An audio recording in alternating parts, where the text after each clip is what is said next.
Hello, ladies and gentlemen, this is Raeford, Mr. English, and in today's class we're going to talk a little bit about imperatives, okay?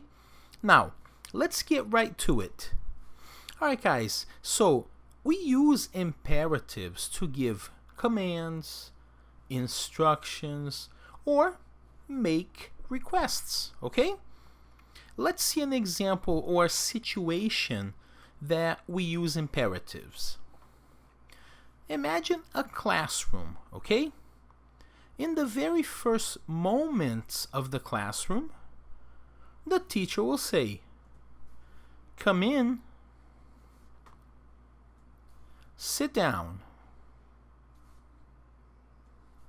open your books to page 25. Read paragraph 1. So you see, all the sentences start with the verb come in, sit down, open your books to page 25, read paragraph 1. So you see, imperatives don't have a subject, okay? They start with a verb, all right? So imagine a teacher like this. Come in, sit down, open your books to page 25, read paragraph 1. Can you imagine? Well, it's possible to make imperatives more polite, okay? Let's see how we do it. Please come in.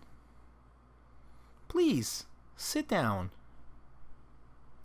Please open your books to page 25. Please read paragraph 1. Now guys, it's possible to use imperatives in the negative too, okay? Let's see some examples. Don't use your cell phones in class. Don't sleep in class. Don't talk during class.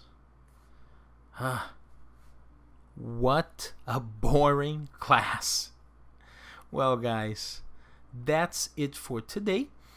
Don't forget to study, do activities, and most importantly, always use your English.